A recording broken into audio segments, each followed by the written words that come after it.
So भाई this is the overall stance of our vehicle after installing the 50 lift kit by Dr. Nano for Scorpio N. So overall तो देखा जाए तो technically ground clearance में कोई increase नहीं है, बिकॉज एक्सल वही है, टायर वही है, एलॉय वही है, right. But there is obviously slightly increase in approach angle, departure angle and the break over angle. Tyres ज़रूर छोटे लगेंगे, क्योंकि 2022 मॉडल है, कंपनी 17 इंच का ही एलॉय देती थी मैनुअल के अंदर. बाकी हम लोग आगे वीडियो में देखते हैं कैसे हम लोगों ने मोबाइल के सेंसर्स को यूज़ करके एक बेटर आइडिया लेने की कोशिश करी है फॉर द सस्पेंशन. तो लेट्स कंटिन्यू. सो भाई ये है हमारा फ़ोन और इसमें ये ऐप है आपकी फिज़िक्स टूल बॉक्स सूट करके, राइट. इसमें देखो ये तरह तरह के सेंसर्स हैं, कुछ काइनेमेटिक्स के हैं, कुछ अकॉस्टिक्स के हैं, साउंड रिलेटेड है ना, कुछ लाइट के हैं. हमारा मेन मतलब जो ये है इन काइनेमेटिक्स से है, जिनमें हमारे लिए जैसे मैं आपको एक एक जो है वो भी ट्राई करके दिखाता हूँ. तो हमारा ऑब्जेक्टिव क्या है झटके नापने का, वो ऐसा कुछ है कि जैसे मान लो लीनियर एक्सेलेरोमीटर है, ये मैं खोलता हूँ, ठीक है. अब इसमें ये देखो इसने सैंपल दिखाना शुरू कर दिया, और अब मैं जैसे अगर झटके देता हूँ तो एक तगड़ा स्पाइक दिखेगा, फिर ऐसे है ना, जैसे वाइब्रेशंस जो हो रही हैं, जैसे झटके जो आपको गाड़ी को मिलेंगे. तो ये हमारा एक तो ये ऑब्जेक्टिव है ना. उसके अलावा अगर मैं आपको इंक्लिनोमीटर दिखाऊं तो उसमें यूजुअली क्या है कि अच्छा रिफ्लेक्शन आ रही है थोड़ी, जैसे इसमें फ़ोन इधर उधर होगा तो डेविएशन आएगा. बेसिकली हमें ये देखना है कि अपनी जगह से वो कितना ज़्यादा डेविएट करती है ना, तो उससे पता चलेगा कि हाँ भाई बहुत ज़्यादा फ़र्क पड़ रहा है कि क्या. तो आई होप इससे आइडिया लग गया होगा. अगर मैं एक बार ये आपको जायरोस्कोप भी दिखाऊं, जी फोर्स दिखाते हैं, चलो. जी फोर्स वाला सैंपल है ये जो आपका सेंसर है, इसमें वही झटके, आई थिंक ये वाला यूज़ किया जाता होगा उसके लिए, भूकंप वगैरह जो आता है, या झटका लगा है ना. तो अगर जैसे हल्की हल्की गाड़ी चल रही है तो जैसे हल्का हल्का ये आता रहेगा, ऐसे हल्की हल्की गाड़ी चलने में फिर झटका लगा फिर तेज़. तो ये है ऑब्जेक्टिव जो करके देखते हैं. सो भाई ये यहाँ पे मैंने रख दिया है, इसमें मल्टी रिकॉर्ड कर रहा हूँ, एक्सेलरेटर, लीनियर एक्सेलेरेशन, जायरोस्कोप और इंक्लिनोमीटर सॉरी. तो गुड़गांव में अभी स्पीड ब्रेकर्स पे टेस्ट करते हैं इसको. यहाँ पे रख दिया एज अ पैसेंजर सीट, देखते हैं कितना फ़र्क आता है.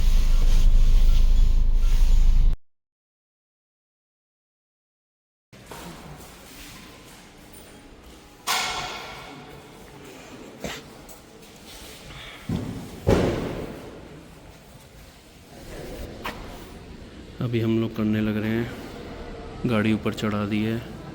ये रहे आपके स्प्रिंग्स, और आपको एक बार शॉक्स भी दिखा देते हैं. ये हैं इसके शॉक्स. थैंक यू भैया. चलो हो जाओ शुरू. ये है जी स्टॉक सस्पेंशन, अभी महिंद्रा का जो है वो निकाल के हम लगाएंगे डॉक्टर नैनो.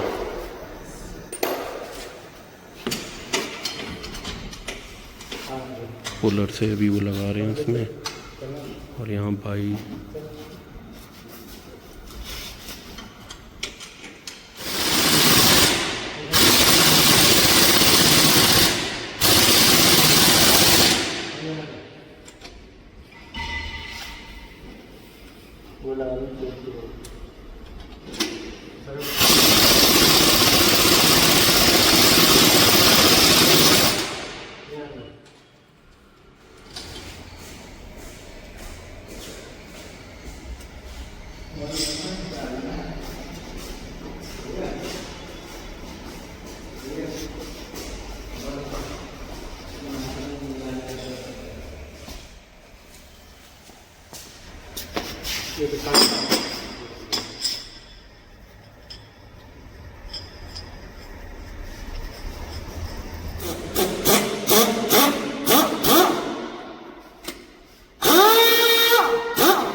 भाई फ्रंट का लेफ़्ट का लग चुका है, ठीक है जी. This is front left and पीछे का भी खुल चुका है, मतलब अभी निकला नहीं है। और इसमें क्या है, इसमें आपका स्प्रिंग अलग है और शॉकर अलग है, तो इसमें इतनी टेंशन नहीं होगी। वहाँ पे क्या होता है, वहाँ पे आपको पुलर से बेसिकली जो शॉकर होता है और स्प्रिंग होता है उसको साथ में एडजस्ट करना पड़ता है, तो इसलिए दिक्कत आती है। तो अभी मैं एक बार दिखा देता हूँ यहाँ पे।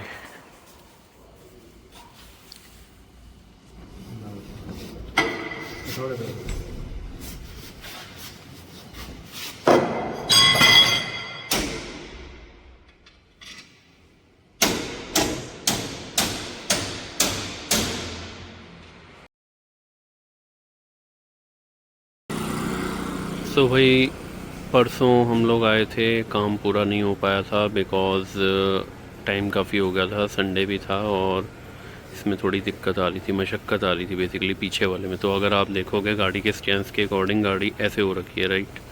तो आगे वाला काम हो गया था, पीछे वाला रह गया था, तो हम आज पीछे वाला कराने आए हैं फिर। तो अगर आप देखोगे गाड़ी का स्टैंड क्लियरली विजिबल है कि भाई इसमें क्या चीज़ हुई है। मतलब मैंने एक रफ़ आइडिया लेने के लिए यहाँ से, नीचे से, यहाँ से और इधर से, दोनों तरफ से कैलकुलेट किया था इंची टेप से।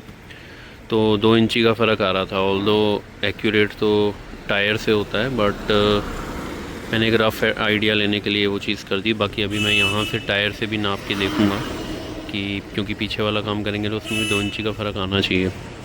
तो आगे मैं देख चुका हूँ, तो लेट्स सी करवाते हैं इसको, पीछे से भी थोड़ी ऐसी करवाते हैं। चलिए जी, ज़मीन से वहाँ ऊपर तक का सेंटर से लो, सेंटर से नहीं, हाँ टायर के सेंटर से। कितना आ रहा है, कितना? 2 फीट 80 इंच में कितना है? इंच में भी आ रहा होगा ना, ये देखो ना 34 आ रहा है ना पूरा, टोटल पूरा हाँ 34 इंच आ रहा है। ठीक है, चलो देखते हैं अब फ़र्क, देखते हैं कि कितना आता है। Thank you.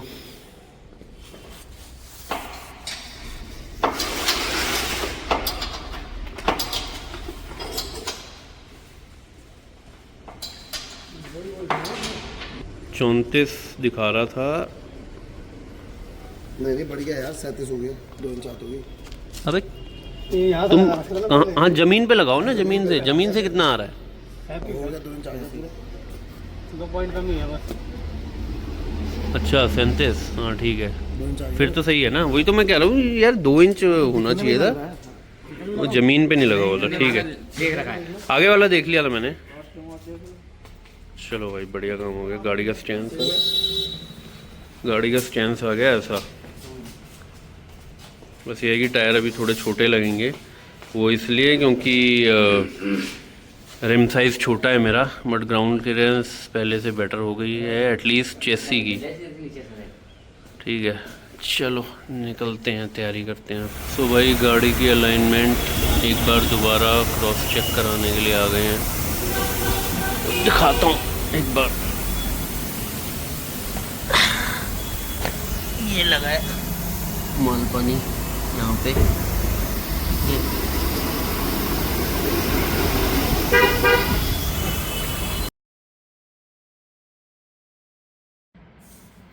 सो भाई अभी हम लोग आ चुके हैं अपने लैपटॉप पे। तो जो सेंसर्स का डेटा था वो मैं फाइल्स में कलेक्ट कर लिया था और उनको मैंने रीनेम कर दिया था बिफ़ोर एंड आफ्टर में, राइट।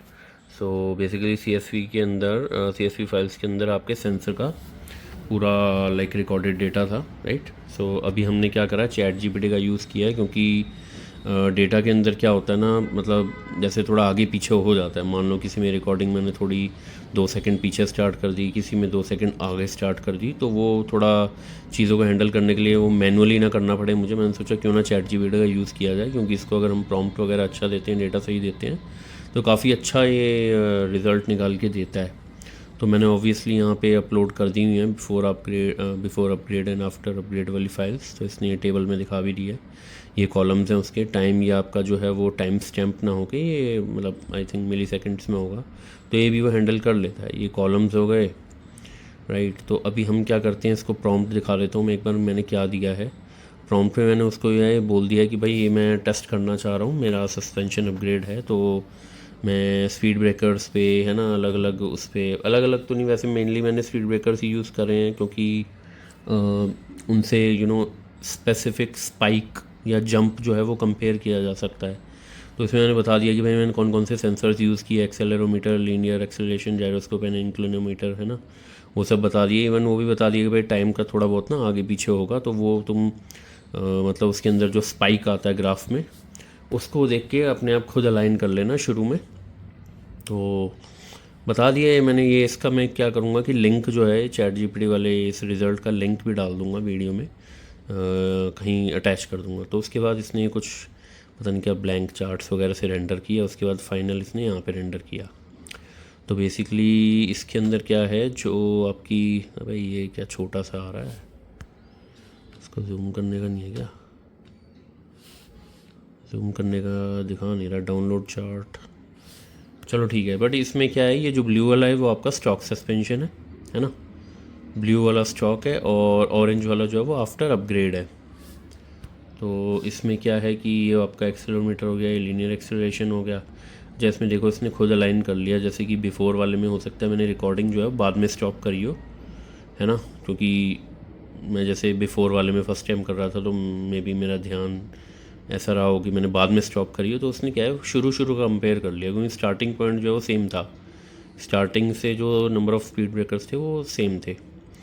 तो फिर ये जायरोस्कोप आ गया, फिर ये इंक्लिनोमीटर, और यहाँ पे इसने अपना काफ़ी एनालिसिस करके दे दिया, और बढ़िया एनालिसिस किया है, ये मैं पढ़ चुका हूँ। मतलब उसने कॉलम्स वगैरह रीड करके खुद ही देख लिया कि यहाँ पे इससे क्या निकलेगा, इससे क्या पता चलेगा। तो ये आप डिटेल में पढ़ सकते हो, मैं लिंक डाल दूँगा इसका, है ना। और इसने टाइम अलाइनमेंट भी अच्छी करी है, जो मैंने एक्सपेक्ट करी थी वो भी इसने बढ़िया करी है। तो ब्लू लाइन जैसे कि मैंने बोला बिफ़ोर अपग्रेड है, और ऑरेंज लाइन आफ्टर अपग्रेड। तो इसमें जो मैं पढ़ चुका हूँ आप भी पढ़ सकते हैं, बाकी मैं जो पढ़ चुका हूँ उसके अंदर इसने यही बताया कि भाई मतलब बेटर है पहले से, एटलीस्ट स्टॉक से बेटर है। बट मैं अगर अपना बताऊँ तो मुझे सेम या सिमिलर लगा, काफ़ी नियर लगा। रोल ओवर में मुझे ज़रूर लगा कि इंक्रीज़ हुआ थोड़ा, क्योंकि वो मैंने फ़ील किया। जैसे मैं जब ड्राइव करता हूँ, ऑब्वियसली बंदा अपना व्हीकल ड्राइव करता है तो उसका आइडिया तो होता ही है। तो रोल ओवर में मुझे थोड़ा सा लगा कि यार झूले थोड़ी ज़्यादा खा रही है गाड़ी, हल्के से ज़्यादा, मतलब फ़ील हो रहा है बेसिकली। तो वो स्टॉक में उतना पता नहीं चलता था, ऑल्दो कई लोग तो स्टॉक में भी बोलते थे कि भाई साहब झूले खा रही है, लेकिन मुझे कभी फ़ील नहीं हुआ, इसमें ज़रूर फील हुआ। तो ओवरऑल तो ये मतलब यही बता रहा है कि भाई बढ़िया ही है। मेरे अकॉर्डिंग सेम है, यानी कि एटलीस्ट नुकसान तो नहीं है। तो मेरे लिए तो ये आप कह सकते हो कि 2 इंच का लिफ्ट मिल गया है, प्लस बाकी सब सेम है, मतलब ठीक है। मेरे लिए तो वर्डिक्ट ये ठीक है, बाकी आप इसको पढ़ सकते हो।